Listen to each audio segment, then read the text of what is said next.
Chapter 10. Sleuth scanned the crime scene with his eagle eyes at the ready to find anything out of the ordinary. It was in a war quarry outside of Ponyville. You could see the outline of where Pierce's body was found. It was against a rock wall that was under a small but sharp cliff. The middle of the outline was stained with crimson. The name Trixie written in blood next to the outline.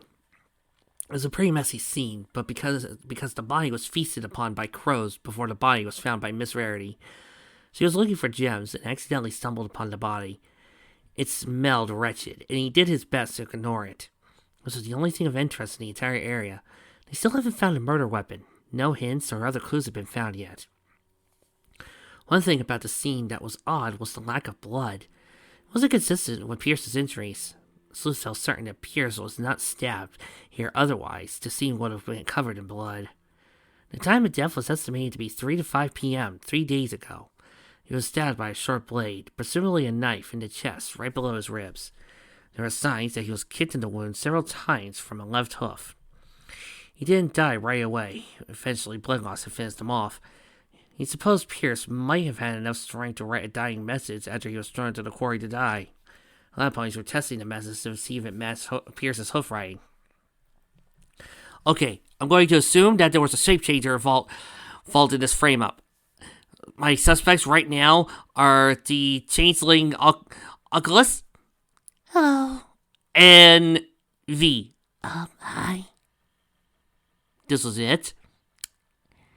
Look, Trixie is nursing a broken horn. If you don't, her mind isn't still fast enough for this joke.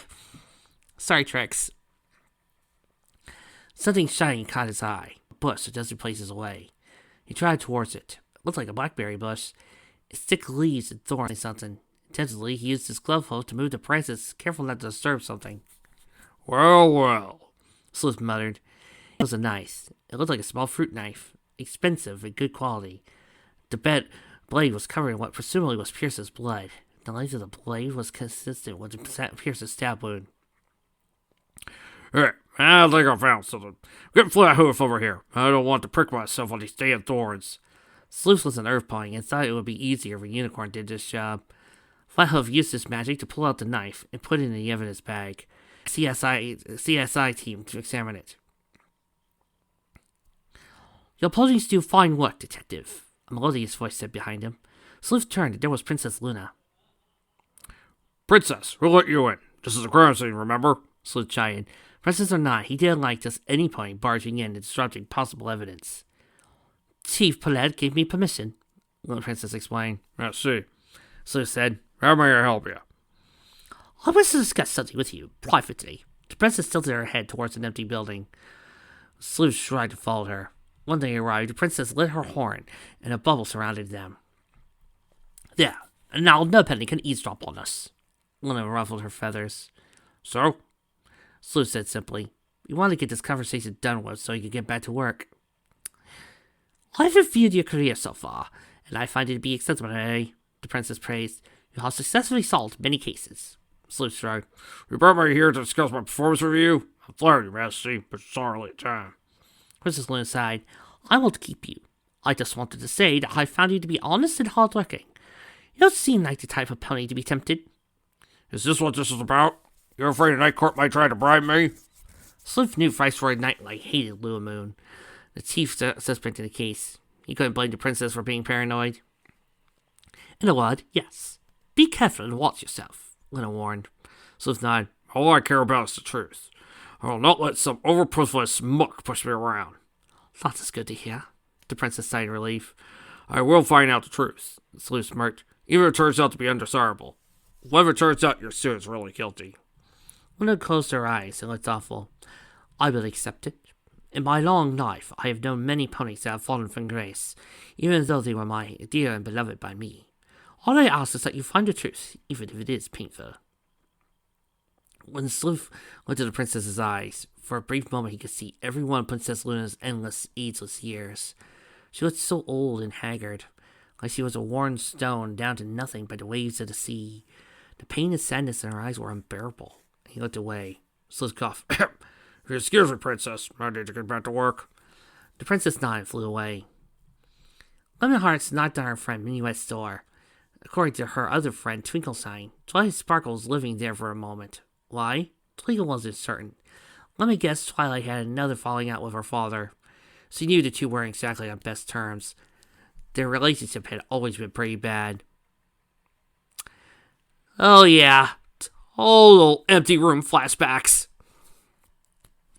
Lemon was eager to see Twilight again. It had been so long she wanted to catch up. She knew Twilight liked to gallivant around Equestria, so this was her best chance to talk to her old friend again. Minuet entered the door with a grin on her face. Lemon, how you been? Lemon entered the house. Pretty good. My work keeps me busy, but otherwise I'm good.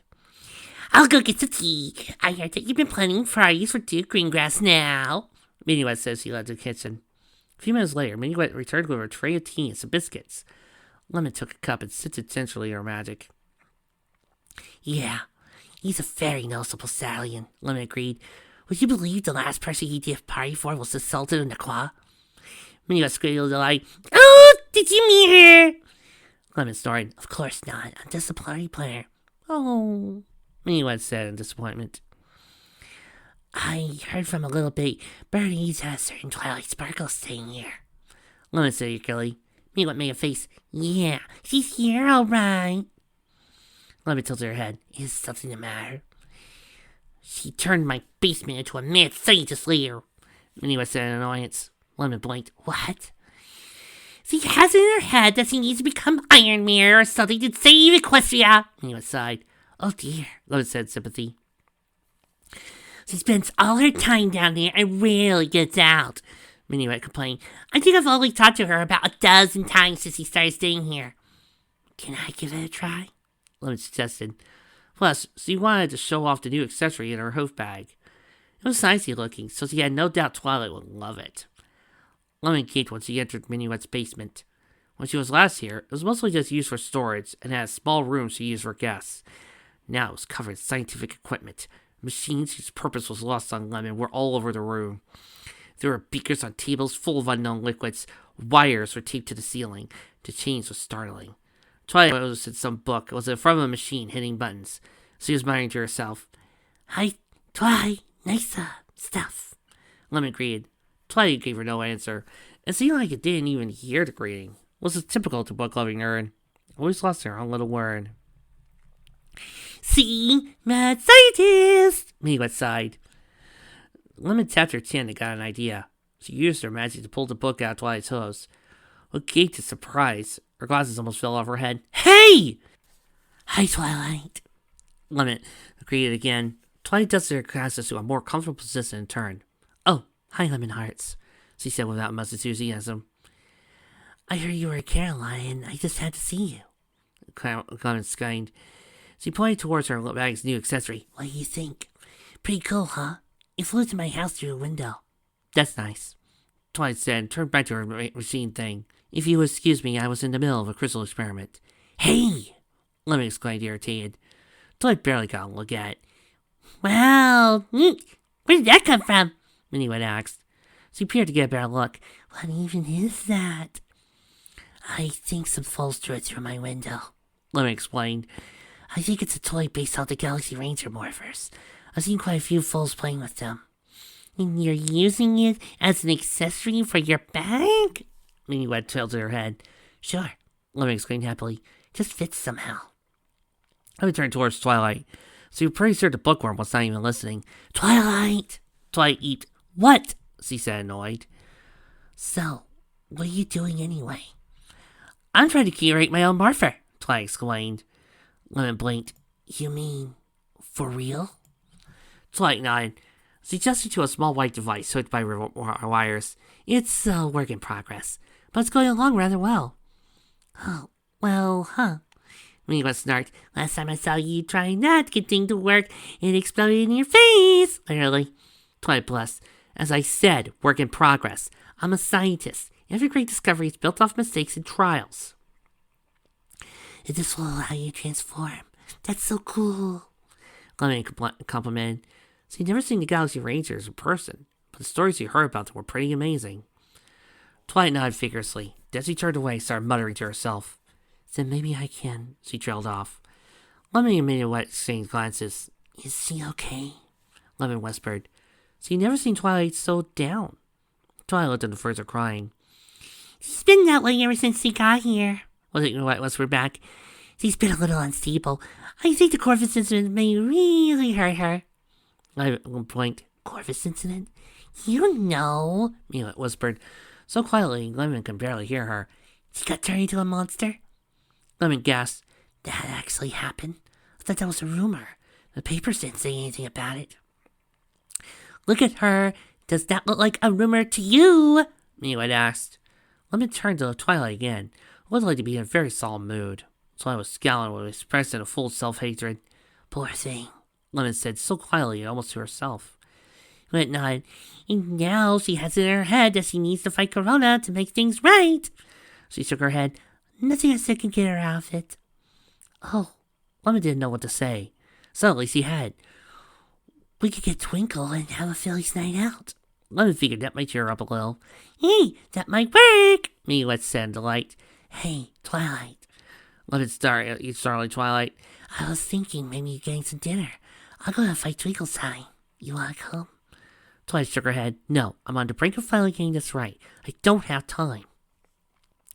Lemon started up her magic and started pulling Twilight out of the basement. Twilight tried and failed to grab a table to stop it. Nonsense. It'll be here when you get back. You need some fresh air. It's a bit stifling being in this basement all day. You need a good meal. You'll like skin and bones. No, I really... Twilight tried to say. They were already in the living room now. No, you'll love it. There's this three-hoof restaurant, Restaurant Row, I've been trying to try, Lemon said. All right, fine, Twilight relented. Lemon released Twilight from her magic and landed on the floor gingerly. Perfect. The three left Minuet's house, Twilight crumbling all the way. The three walked through the streets towards Twinkle's apartment. She lived in a high-rise a couple blocks away. Lemon started chatting about random stuff with Minuet. Twilight didn't join in, but the light conversation bolstered her mood. They were about a block away from Tinglestein's apartment when Lemon noticed that Twilight wasn't with them. She looked around and noticed Twilight was at a newsstand. Twilight? Lemon asked. She noticed Twilight was hyperventilating, and her eyes the size of dinner plates. She was holding a newspaper. Twilight, what is it? Lemon asked in alarm. I have to go! Twilight exclaimed before suddenly teleporting out of sight, startling the pony working at the newsstand and a few ponies around her. Lemon and Minuet gaped. Lemon gingerly picked up the paper she was reading. On the front cover was the headline, Trixie Lunaverse arrested on suspicion of murder. Trixie flopped on her bed as she was led back to her cell. She had just come from an intensive questioning session. The guards turned out the lights and Trixie was cloaked in darkness. The only light was from a ceiling bulb in front of her cell. It gave a soft white glow. She flopped her back and forth. Despite how dead and exhausted she was, sleep wouldn't come. She kept thinking about Pokey. It hurt so much that he was gone. She hadn't known him for that long, but she felt as if he were a longtime friend. It was all her fault. She sent him to care a lot, and now he was dead. Trixie gave out a heart-wrenching sob. The events of the day finally broke her. She tried so hard to stay strong. She let her anger and determination fuel her, push her forward no matter what. Now everything was too much to bear. She felt dead, empty. Oh, she cried to her hero. She wanted to die. You poor thing. A voice full of sympathy and warmth said, They took everything away from you, didn't they? Trixie looked up at the voice and gaped. It was Corona, the Triarch's son. She was standing in front of the bar with a warm smile on her face. What do you want? Trixie growled. She wiped the tears from her eyes. She did her best to appear dignified. Are you here to gloat? Here to laugh at me? Corona shook her head. No, dear Trixie. I'm here to help you. Yeah, right. Go away, Trixie screamed. Corona sighed. Always so stubborn, so proud. I can help you, but this won't be for you, Trixie. I know you would never accept help for yourself. It'll be for your friends. Trixie felt a pit deep in her stomach. What do you mean? Do you think Nightlight and his cohorts will stop with you? No. They want to destroy you all. No, Trixie said in a weak voice. They'll go after Carrot Top next. They've been targeting her from the very beginning. They'll plant jewels and other precious items in her room and frame her for stealing them. No, was all Trixie could say. Then they will go after Cheerilee. They will carry a scandal that will ruin her teaching career and move her somewhere far away. Dose! Trixie scowled. How could they sink so low? One by one, they will separate you until none are left. Corona explained. She had a frown on her face. No. What am I? Corona extended a hoof. I can help you, Trixie. We could do them together. I can save your friends that you love so dearly. Trixie was tempted. She knew she couldn't defeat Nightlight and Greengrass on her own. They were so powerful, so untouchable. Their wealth and influence were terrifying and seemingly unmatchable. But could she sell her soul to the devil to save them? Trixie looked away, saying nothing. Think about it. Trixie. Together we could build a brighter and better Equestria without filth like Nightlight. Corona said. There was scorn in her voice at the mention of Viceroy. Like you would do better, Trixie challenged. Too long my sister has allowed corruption to fester in her court, Corona scowled. It has been ruined by her inability to weed out the taint. The whole system has been contaminated beyond salvation now. It will need a purge for the good of everybody. Corona sighed. She means well, but she's too afraid to use her full power out of fear of corrupting her. She would have been more vigilant and watchful. She should have stopped the bad seeds before they sprouted. However, because she didn't, creatures like Nightlight and Greengrass were born. Corona shook her head sadly. It is partially her fault that you are in this predicament. Trixie grabbed the bars and glared at Corona. No, it isn't! Not on purpose, mind you, but she does share the blame, Corona said. The nobles in her court only care about themselves. They become arrogant and greedy. They care a little about the ponies and their problems. My sister should have stopped this long ago. She let the nobles bloat themselves with their wealth and power. Do you think it was right that Poussin's had Dinky kidnapped so she could control one of you? Corona said Poussin's name like it was disease. Such practices are common in the Night Court. They'll do anything, no matter how foul, to get what they want. They fear you, Trixie. They know you can't be controlled or bought, so they hate you. They plot against you, even if it means dooming Equestria in the process. Trixie looked away, unable to say anything. She knew there was some truth to what Corona was saying. Sometimes while trying to sleep, her mind wandered to thoughts of what would have happened if she never met her friends. She was so arrogant and prideful back then. Only back then! She would have turned out like Greengrass, or worse. This was her greatest fear. If he did join the Night Court, will she end up no better than Nightlight? So what say you? Corona asked.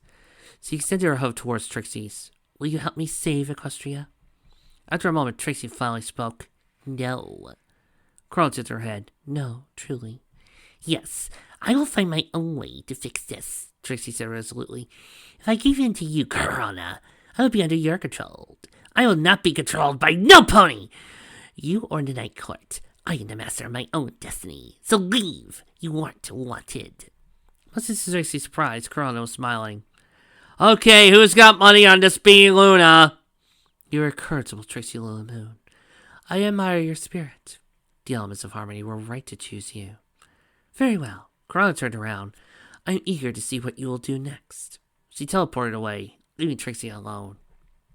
Trixie blinked. She was not expecting that. Still, Corona gave her some useful information. Trixie felt stronger and more confident now. She felt like she could fight again. Nightlight, Greengrass, and Fisher. So they better watch out. Trixie Lunamoon's not so easily cowed. Finally, thought she would never leave. A voice from the far darkness said. The boy who said that walked into the light. Trixie kicked again when it was twilight sparkle. Don't worry, Trixie. I'm here to rescue you. Hooray!